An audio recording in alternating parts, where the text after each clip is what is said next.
근데 저는 이거를 담당하시는 사건이요. 과단대행 심판과 효력정지 가처분 사건. 요거를 마, 은, 혁 재판관이 이분이 이제 주심을 맡았어요. 이분에게 배당이 됐다고 하더라고요. 좀 이분 워낙 좀 언론을 통해서 그 성향이 뚜렷하신 분으로 알려져 있잖아요. 그러니까 보나마나 아닌가. 그렇죠. 그러니까 한덕수 네. 대행이 지명을 이분은 같이 그때 임명을 했죠. 임명을 임명을 했죠. 하고 그 가처분 사건이 또 마은혁 재판관이 주심으로 결정되었다고 해요. 근데 사실은 네. 어떻게 보면 자기하고 관련이 꽤 있단 말이에요. 같은 날 같이 임명 또는 지명된 재판관들을 하는 거니까 저는 다른 사람을 주심으로 하는 게 훨씬 더 적절할 것 같긴 하고요. 이거 예. 뽑기 같은 거 한 거 아닐까요? 아니면 본인이 한다고 손을 흔드는 건가요? 그건 그런 아니고요. 건가요? 추첨으로 한대요. 아, 그걸 뭘 네네. 뽑기나 손을 들어서 할 수는 없을 거고요. 네네. 추첨을 하는 거는 뭐 네. 당연하지만 추첨 결과가 그렇게 나왔다. 근데 그 결과를 일반 국민들이 조금 좋지 않은 눈으로 볼 것 같다. 그럼 뭐 합의를 해서 바꿀 수 있는 거죠. 그렇죠. 헌재는 전혀 그런 걸 못 하더라고요. 옛날에 뭐 저기 기피도 그렇고 회피도 그렇고 아무 대책을 안 하고 그냥 우리를 믿어라 이렇게만 이제 얘기를 하고 있는 거죠. 마은혁 재판관은 좌편향성이 제일 심하잖아요. 예. 정계선 재판관보다도 더하다고 알려져 있고 인민 노련에 뭐 있었다 그러고 그 뭐 사회주의 실현을 통한 남북 통일을 목표로 삼는 좌익 단체다. 사실 이런 분은 헌법재판관으로 오시기에는 부적절하지 않나 저는 생각이 듭니다. 그리고 헌재에서는 원래 지명이 되면 인사청문 준비를 하게 돼 있거든요. 그러니까요. 그것도 안 하고 있대요. 이게 도대체 어떻게 된 일일까요? 그러니까 그것도 사실은 어떻게 보면 약간 예단을 드러내는 모양새잖아요. 이게 보니까 장관 후보자를 대통령이 지명하면 아. 그 부처에서 당연하게 그 청문회 준비단을 만들어 네, 주잖아요. 그럼요. 네. 지금 그걸 안 이번에 하고 퇴임하는 있어요. 문영배, 이미선 두 분도 지명됐을 때 예. 당연히 헌재의 직원들이 헌재 청문회 준비단을 만들어서 청문회 준비를 했던 거잖아요. 본인들은 그 혜택을 다 향유한 다음에 지금 막판에 대통령 권한대행이 지명했다 그래서 그 소장을 직무를 대행하고 있는 문영배 선생이 이거는 저 청문회 준비단도 만들지 마. 이거 너무하는 거 아닙니까? 그러니까 문영배 대행이 그랬을 거라고 추측이 됩니다. 그래? 저는. 아니 소장의 권한이라 그러더라고요. 예, 그렇죠. 그런 거는. 그러니까 그거는 안 만들어주고 하여튼 퇴임하기 직전에 굳이 휴가도 안 즐기고 나와서 부인이 가처분을 한다고 하니 이게 결국 결정은 가처분을 기각하거나 또는 지명 효력 중단, 인용이죠. 지명 예. 효력 중단 뭐 예. 이런 결정 중에 나올 텐데 뭔가 기각이 아니고 지명 효력을 중단시키는 결과가 나오지 않을까 그런 지금 예감들을 하는 것 같아요. 그런 걱정은 있는데 사실은 법률적으로는 좀 이따 설명드릴 예, 텐데 예. 난점은 굉장히 많기는 해요. 근데 기각 또 각하도 네. 가능하거든요. 각하, 예. 예. 각하 소송 요건에 흠이 있다면 각하도 될 수가 있어요. 예. 그렇습니다. 예. 어쨌든 9명 중에 이건 과반수니까 5명은 인용이라고 손을 들어야 인용이 되는 거죠. 그렇죠. 예. 이를테면 2명은 뭐 기각, 예를 들어서 뭐 한 3명은 각하 그러더라도 이제 이거는 어쨌든 인용은 안 되는 예, 건데. 그렇습니다. 예. 이미 형배님은 답을 다 알고 계신 느낌, 그죠? 그러니까. 마은영님은 정답을 향해 달려가고 있는 느낌, 이런 느낌인 거네요. 그러면은 이완규, 함상훈, 한덕수 권한대행이 그 지명한 이분들 우리가 이제 헌법재판관이 되는 거를 못 볼 수도 있겠네요. 그럴 수도 있겠죠. 최악의 경우에는. 예. 그러니까 내일 모레 이제 퇴임을 하잖아요, 두 분이. 예. 근데 오늘 예를 들어서 오늘 평일하고 오늘이나 아. 내일 중에 뭐 5명의 결정으로 가처분 인용, 그러니까 지명 효력 중단. 이러고 4월 18일 날 문영배, 이미선 두 사람은 퇴임하잖아요.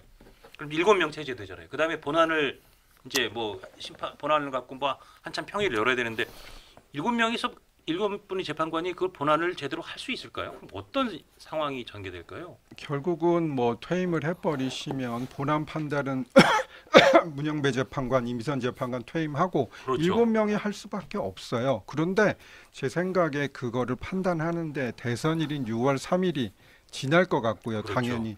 그렇게 되면은 당선된 대통령이 임명권을 행사할 것이지 그 전에 판단을 해주지 않는다면 사실 아무 의미는 없고 다만 이 절차만 막아놓고 가는 거다. 이런 생각이 들긴 합니다.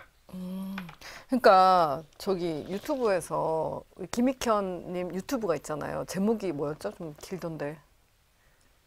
부장판사 출신 네. 김익현 변호사입니다. 네, 예, 이제 예. 유튜브 채널인데 변호사 채널. 예, 거기서 예.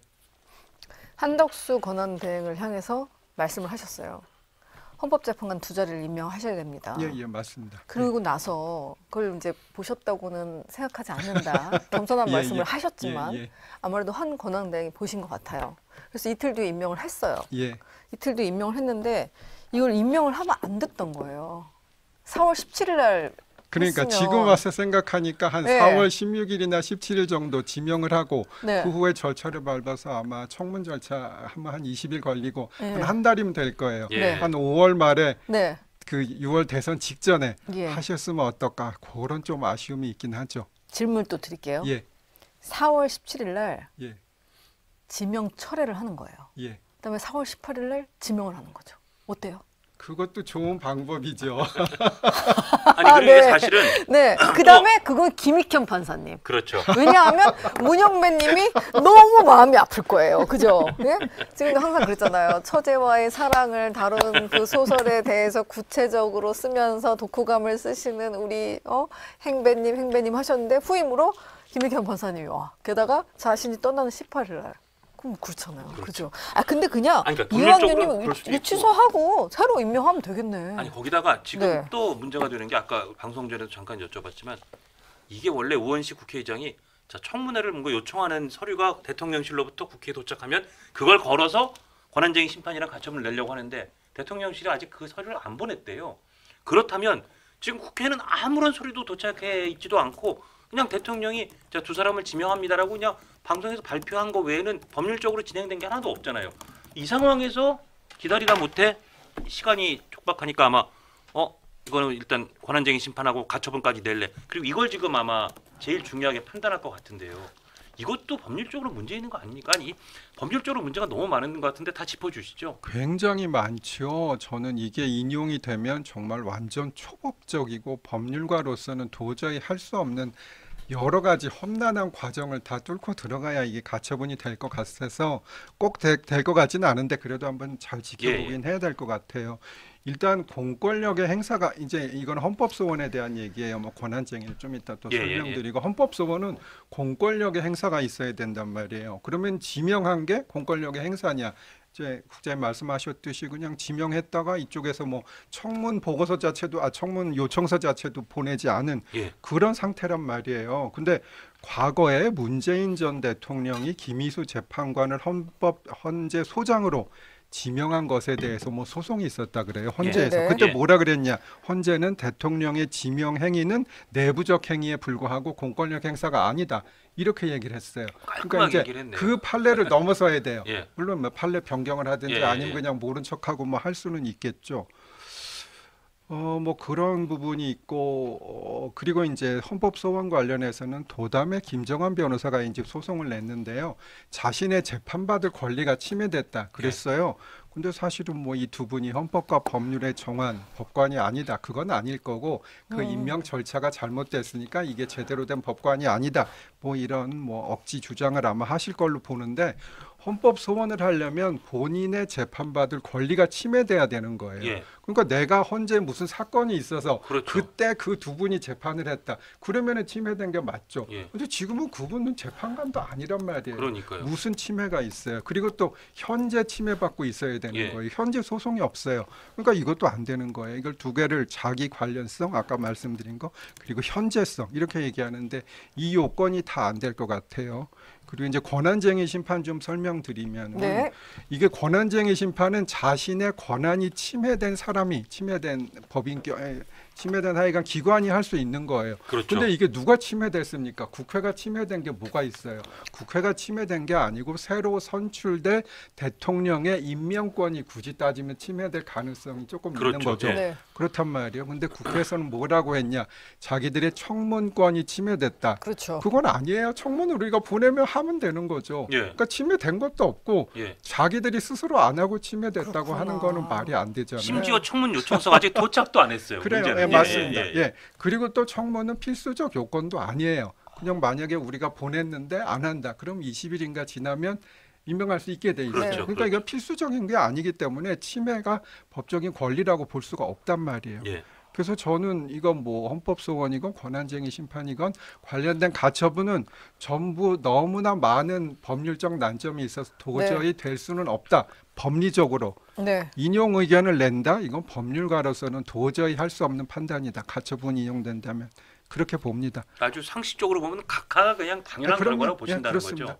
그래서 만약에 이게 가처분이 된다. 네. 그러면 저는 헌재가 나중에 없어질 가능성을 이분들이 스스로 더 높이는 게 아닌가 싶어요. 허용 교수님이 맨날 뭐 헌재 가루론, 그렇죠. 그리고 심평 변호사는 헌재를 휩쓸어 버릴 거다.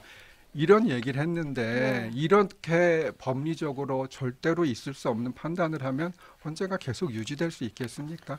이걸 하시려는 분들이 있다면은 이런 좁은 하여간 이런 조그만 사안 하여간 이런 데에 너무 치중하지 마시고 과연 헌재가 계속 신뢰받는 사법기관으로 유지될 수 있도록 하는 네네. 거 거기에 좀 방점을 두셨으면 근데 좋겠어요. 우리가 좀 법리적으로 굉장히 자세하게 짚어봤지만 이거를 진영 논리로 이제 여의도의 시각으로 본다면 이렇게도 말할 수 있을 것 같아요. 이런 말도 나올 수 있을 것 같아요. 민주당에서 99.9% 정도로 높은 확률로 대선 주자가 될 것이고 민주당에서 대통령이 될 것이라고 묻는 이재명 대표가 향후에 대통령에 대해서 임명해야 될 자리를 비워둬야 된다. 이완규와 함상훈으로 채울 수 없다라는 뜻으로 움직이는 것이 아닌가. 그렇죠. 결국은. 국민의 눈높이에서 봐서는 딱 그렇게 보이는 그런 거죠. 뜻이겠죠. 예, 예. 예. 네. 왜 이재명 대통령 차기 대통령께서 지명할 두 사람 자리를 너희가 왜 홀랑해라? 그 너무너무 꼴보기 싫어. 라고 얘기하는 거에 왜 헌재의 재판관들까지 같이 맞장 박자를 맞춰서 박수를 쳐주느냐. 그거죠. 맞습니다. 예. 어떤 결과로 예상하십니까? 저는 각하해 줄 것으로 기대합니다. 기대하십니까? 예상하십니까? 예상하겠습니다. 예상하십니까? 예. 참 뭐라고 말할 수가 없네요. 왠지 이제 문용배님이 굉장히 우리 행배님이 마지막 열정을 지금 불태우고 계시잖아요. 그래서 정말 어디를 향해 달려가고 있다. 답은 정해놓고 달려가고 있다. 그런 느낌을 지울 수가 없네요. 네. 아까 우리 김희선 앵커께서도 말씀하신 것처럼 이 가처분이 인용되고 힘들 것 같으면은 진짜 지명 잠깐 생각해 보니까 더 좋은 후보자가 있습니다. 그러면서 네. 뭐 우리 김익현 그리고 윤준 전 직전 서울고등법원장 뭐 이런 네. 두 분 하면 훨씬 더 스무스하게 그리고 좀 더 법조계에서 더 통과 가능성. 이거 통과가 아니라 임명하면 끝인 건데요. 하여튼 그런 절차를 좀 회피할 수 있지 않을까 생각이 듭니다. 할 수 있는 거죠.